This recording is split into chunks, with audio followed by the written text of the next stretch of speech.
എങ്ങനെയാണ് Google class room പ്രവർത്തിപ്പിക്കേണ്ടത്, എങ്ങനെയാണ് അതിൻ്റെ അകത്തുനിന്ന് നോട്ട്സുകൾ എടുക്കേണ്ടത് എന്നുമായിട്ട് ബന്ധപ്പെടുന്ന ഒരു ചെറിയ വീഡിയോ ഭാഗമാണ് നിങ്ങൾക്കുള്ളത്. എല്ലാവരും ശ്രദ്ധിച്ച് വീഡിയോ കാണുക. ഗൂഗിൾ ക്ലാസ് റൂം വർക്ക് ചെയ്യാൻ വേണ്ടിയിട്ടായിട്ട് നമുക്ക് പ്രധാനമായിട്ടും 2 ക്ലാസ്സുകളാണ് ഞാൻ നിങ്ങൾക്ക് അറ്റൻഡ് ചെയ്യുന്നത്. പ്രധാനമായിട്ടും മാത്തമാറ്റിക്സും അതുപോലെ തന്നെ സയൻസും. ഈ രണ്ടിൻ്റെയും നോട്ടുകൾ സാധാരണഗതിയിൽ വാട്സാപ്പ് വഴിയാണ് ഞാൻ അയച്ചു കൊണ്ടിരുന്നത്. പക്ഷേ എല്ലാ നോട്ടുകളും വാട്സാപ്പ് വഴി അയക്കുമ്പോൾ ചില കുട്ടികളുടെ ഫോണിങ്ങനെ മിസ്സിങ് ആവുന്നു, അങ്ങനെയുള്ള കംപ്ലൈൻറ്റുകളൊക്കെ ഞാൻ കേട്ടു. അതിൻ്റെ ഭാഗമായിട്ടാണ് ഞാൻ ഇങ്ങനെയൊരു മാർഗം ചെയ്യുന്നത്. ഇത് നിങ്ങൾക്ക് ഏത് ഡിവൈസുകളിലും യൂസ് ചെയ്യാൻ പറ്റും. നിങ്ങൾ ഉപയോഗിക്കുന്ന ഇമെയിൽ ഐ ഡിയും പാസ്വേഡും ഓർത്തിരുന്നാൽ മാത്രം മതിയായിരിക്കും. അപ്പോൾ അതുകൊണ്ട് അത് പ്രത്യേകമായിട്ട് ശ്രദ്ധിച്ചിരിക്കുക. ഇമെയിൽ ഐ ഡിയും പാസ്വേഡും നിങ്ങൾ ഓർത്തിരിക്കുക. ഇനി എങ്ങനെയാണ് ഗൂഗിൾ ക്ലാസ് റൂം പ്രവർത്തിപ്പിക്കേണ്ടത് എന്നുമായിട്ട് ബന്ധപ്പെടുന്ന ഒരു വീഡിയോ ആണ് ഞാനിപ്പോൾ ചെയ്യുന്നത്. നിങ്ങൾക്ക് എൻ്റെ വോയിസ് വ്യക്തമായിട്ട് കേൾക്കാൻ സാധിക്കുന്നുണ്ടെന്ന് ഞാൻ വിചാരിക്കുന്നു. അതിനായിട്ട് നിങ്ങളുടെ ഫോണിൽ ഞാൻ ഉപയോഗിക്കുന്ന ആൻഡ്രോയിഡ് ഫോണായാലും ഏത് ഫോണായാലും നിങ്ങൾ ആദ്യമേ തന്നെ ചെയ്യേണ്ടത് പ്ലേ സ്റ്റോർ എന്ന് പറയുന്നൊരു ഭാഗം കാണും. ആ പ്ലേ സ്റ്റോറിൽ നിന്നും നമ്മൾ ഗൂഗിൾ ക്ലാസ് റൂം എന്ന് പറയുന്ന ഒരു ആപ്പ് ഇൻസ്റ്റാൾ ചെയ്യേണ്ടതാണ്. ആദ്യമായിട്ട് ചെയ്യേണ്ട ഒരു സംഗതി ഗൂഗിൾ ക്ലാസ് റൂം. അത് നിങ്ങൾക്ക് കാണാൻ സാധിക്കും. ഗൂഗിൾ ക്ലാസ് റൂം എൻ്റെ ഫോണിൽ ഓൾറെഡി ഇൻസ്റ്റാൾഡ് ആണ്. അതുകൊണ്ട് ഇവിടെ ഓപ്പൺ എന്ന് പറയുന്ന ഭാഗമാണ് കാണുക. നിങ്ങളുടെ ഫോണിൽ ഇല്ലാത്തത് കൊണ്ട് നിങ്ങളത് ഇൻസ്റ്റാൾ എന്ന് പറയുന്ന ഞെക്ക്. ഇതിനെക്കുറിച്ചൊക്കെ നിങ്ങൾക്ക് ഓൾറെഡി ഫോൺ യൂസ് ചെയ്ത് നന്നായിട്ട് പരിചയമാണ്. അതുകൊണ്ട് കൂടുതലൊന്നും പറയുന്നില്ല. ഇൻസ്റ്റാൾ ചെയ്തതിന് ശേഷം നമ്മുടെ ഫോണിൽ എവിടെയാണോ ഗൂഗിൾ ക്ലാസ് റൂം ഉള്ളത് അത് അതിൻ്റെ മെയിൻ മെനുവിൽ എവിടെയാണ് നിങ്ങളുടെ ഫോൺ, ഓരോരുത്തരുടെയും ഫോൺ പ്രത്യേകതയുള്ളതായിരിക്കും, ഓരോ പ്രത്യേകതകളായിരിക്കും. എനിവേ എൻ്റെ ഫോണിൽ ഇത് ക്ലാസ് റൂം എന്ന് പറയുന്ന ഭാഗം നിങ്ങൾ കണ്ടു എന്ന് വിചാരിക്കുന്നു.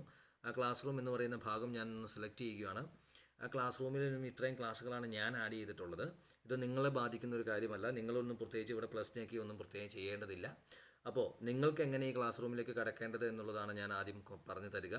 ഇപ്പോൾ ഇതിൽ മെയിൽ ഐ ഡി അയച്ചു തന്നിരിക്കുന്ന എല്ലാ കുട്ടികൾക്കും ഞാൻ ഇവിടെ ആഡ് ചെയ്തിട്ടുണ്ട്. അല്ലാത്ത കുട്ടികൾക്കുള്ള ഇൻവിറ്റേഷൻ ലിങ്ക് 6Bയിലും 6Cയിലും 6B ക്ലാസ്സിലും 6Aയുടെയും ബേസിക് സയൻസിനുള്ള ലിങ്ക് ഞാൻ ഓൾറെഡി നിങ്ങളുടെ ഗ്രൂപ്പിലേക്ക് ഞാൻ ഇട്ടിട്ടുണ്ടാവാം. അപ്പോൾ നിങ്ങളുടെ ഗൂഗിൾ ക്ലാസ് റൂമിൽ ഇപ്പോൾ എൻ്റെ ഫോട്ടോ കാണുന്ന ആ ഭാഗത്ത് ക്ലിക്ക് ചെയ്യുക. നിങ്ങൾക്ക് അവിടെ ഒന്നും കാണുന്നുണ്ടാവില്ല. എന്തായാലും എന്തെങ്കിലുമൊക്കെ കാണും. A എന്നോ F എന്നോ അങ്ങനെ കാണും. അതായത് നിങ്ങളുടെ ഒരു പേര്, അതായത് നിങ്ങളുടെ ഇമെയിൽ ഐ ഡിയുടെ ആദ്യത്തെ ലെറ്റർ ആയിരിക്കും അവിടെ കാണുക. ഫോട്ടോ ഒക്കെ ഇട്ട് നന്നായിട്ട് ചെയ്തേക്കണമെങ്കിൽ നിങ്ങൾക്ക് ഇങ്ങനെ കാണാനായിട്ട് സാധിക്കും. അപ്പോൾ ഈ ഭാഗത്ത് നിങ്ങൾ ജസ്റ്റ് ഒന്ന് ക്ലിക്ക് ചെയ്യുക. അങ്ങനെ ക്ലിക്ക് ചെയ്യുമ്പോൾ നിങ്ങൾക്ക് ഇതിനകത്തുള്ള ഐഡികളെല്ലാം കാണാൻ പറ്റും. നിങ്ങളുടെ സ്വന്തമായിട്ടൊരു ഐ ഡി ഉപയോഗിക്കുകയാണ് എപ്പോഴും നല്ലത്. പേരൻസിൻ്റെ ഒന്നും ഐ ഡി ഉപയോഗിക്കരുത്. അതുപോലെ നിങ്ങളുടെ സ്വന്തം പേരോട് കൂടി ഐ ഡി ഉപയോഗിച്ചാൽ വളരെ ഉപകാരമായിരിക്കും. പിന്നീട് അതുമായിട്ട് ബന്ധപ്പെട്ട് സാറേ എൻ്റെ ഐ ഡിയിൽ അത് കാണാൻ പറ്റണില്ല, ഇങ്ങനെയൊന്നും നിങ്ങൾ പറയരുത്. കാരണം ഗൂഗിളിൽ ക്ലിയർ ആയിട്ട് ഈ പറയുന്ന നിർദ്ദേശങ്ങൾ ഇതുപോലെ തന്നെ പാലിച്ചാൽ എല്ലാവർക്കും കിട്ടുന്നതാണ്. കിട്ടുന്നില്ല എന്നും പറഞ്ഞുകൊണ്ട് ആരും വിളിക്കേണ്ടതില്ല. കാരണം നിങ്ങൾ ഇതിൽ ഫോണിൽ മറ്റ് ഗെയിം കളിക്കാനോ മറ്റു കാര്യങ്ങൾക്കൊക്കെ നിങ്ങളുടെ മെയിൽ ഐ ഡി ദുരുപയോഗം ചെയ്തിട്ടുണ്ടെങ്കിൽ ഗൂഗിളിൽ അത് പ്രശ്നമായിരിക്കും. അതുകൊണ്ട് ഇതിനു വേണ്ടി ഉപയോഗിക്കുന്ന മെയിൽ ഐ ഡി നേരത്തെ ഉണ്ടാക്കി വെച്ചിരിക്കുന്ന ആ ഇമെയിൽ ഐ ഡി അതിൻ്റെ പാസ്വേഡ് മാത്രം യൂസ് ചെയ്യുക. അതിൻ്റെ പാസ്വേഡും അതിൻ്റെ ഇമെയിൽ ഐ ഡിയും നിങ്ങൾ നിങ്ങളുടെ സയൻസിൻ്റെയോ മാത്സിൻ്റെയോ നോട്ട്ബുക്കിൻ്റെ ഫ്രണ്ടിൽ എഴുതി വെച്ചാലും കുഴപ്പമില്ല. വളരെ അത്യാവശ്യമായൊരു കാര്യമാണ്. ശ്രദ്ധയോടെ കൈകാര്യം ചെയ്യുക. അതിനുശേഷം നിങ്ങൾ ഇപ്പോൾ നിങ്ങളുടെ വാട്സാപ്പിലേക്ക് ഞാൻ നേരത്തെ അയച്ചു തന്നിരിക്കുന്ന ആ മെസ്സേജിൽ ക്ലിക്ക് ചെയ്യുമ്പോൾ നിങ്ങൾ ഇങ്ങനെ ഒരു ഭാഗത്തേക്ക് കയറി വരും. ഇവിടെ നിങ്ങൾ ഇങ്ങനെ ക്ലിക്ക് ചെയ്ത് കഴിഞ്ഞാൽ ഇപ്പോൾ ബേസിക് സയൻസിൻ്റെ നോട്ട്സാണിത് നിങ്ങൾ കണ്ടു കാണാം. ഇത് ഗൂഗിൾ എന്ന് പറയുന്ന ഭാഗത്തിൻ്റെ ബേസിക് സയൻസിൻ്റെ ഏറ്റവും അവസാനമായിട്ട് ഞാൻ ഇട്ടിരിക്കുന്ന അറ്റാച്ച്മെൻറ്റ് സഹിതം അവിടെ നിങ്ങൾക്ക് കാണാം. ഈ അറ്റാച്ച്മെൻറ്റ് എന്ന് പറയുന്ന ഭാഗത്തേക്ക് ക്ലിക്ക് ചെയ്ത് കഴിഞ്ഞാൽ ആ ക്ലാസ്സുമായിട്ട് ബന്ധപ്പെടുന്ന ഭാഗങ്ങൾ കാണാൻ സാധിക്കും. സസൂക്ഷ്മം വീക്ഷിച്ചാൽ നിങ്ങൾ കാണാം. ഇതിൽ രണ്ടാമത്തെ സ്ട്രീം എന്ന് പറയുന്ന ഭാഗത്ത് ഞാനിടുന്ന മെസ്സേജുകളും മറ്റു കാര്യങ്ങളും അസൈൻമെൻറ്റുകളും ഒക്കെയായിരിക്കും.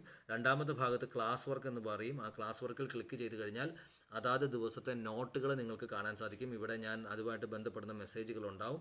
ഈ കംപ്ലീറ്റ് യുവർ നോട്ട്സ് എന്നൊക്കെ ബന്ധപ്പെടുന്ന കാര്യങ്ങളൊക്കെ ഇവിടെ കാണാം. ഇവിടെ വിച്ച് ആർ ദ ഇപ്പോൾ കഴിഞ്ഞ ദിവസത്തെ ക്ലാസ്സിൻ്റെ നോട്ട്സ് കിട്ടുന്നതുമായിട്ട് ബന്ധപ്പെട്ട് ചില കുട്ടികൾ മെസ്സേജ് അയച്ചു.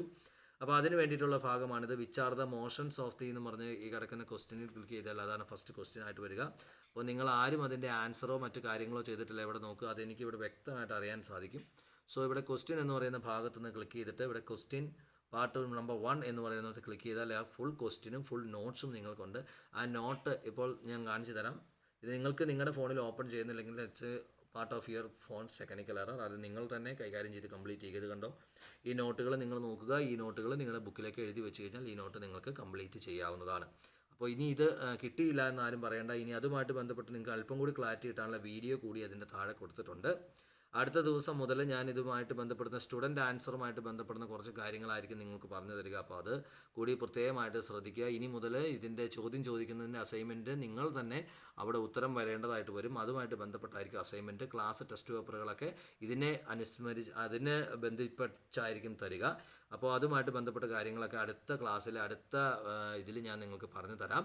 അപ്പോൾ ഇതിപ്പോൾ സയൻസുമായിട്ട് ബന്ധപ്പെട്ടാണ്. ഇതുപോലെ തന്നെയാണ് ബേസിക് സയൻസിന് ഇതുപോലെ തന്നെ നമുക്ക് കാണാനായിട്ട് സാധിക്കും. ഇവിടെ മറ്റ് ക്ലാസ്സുകൾ ഞാൻ ആഡ് ചെയ്തിട്ടുണ്ട്. ഇവിടെ 6BS ഉണ്ട്, 6Aയും Bയും കിടപ്പുണ്ട്. അത് മാത്സിൻ്റെ ക്ലാസ്സുകളാണ്. 7B 7C അങ്ങനെ കിടപ്പുണ്ട്. ഇതൊക്കെ അതുമായിട്ട് ബന്ധപ്പെട്ട് വന്നോളും. അപ്പോൾ ഇത് നിങ്ങൾ പ്രത്യേകമായിട്ട് ശ്രദ്ധിക്കുക. അപ്പോൾ നല്ല ഒരു രാത്രി നിങ്ങൾക്ക് ആശംസിക്കുന്നു. Okay, good night.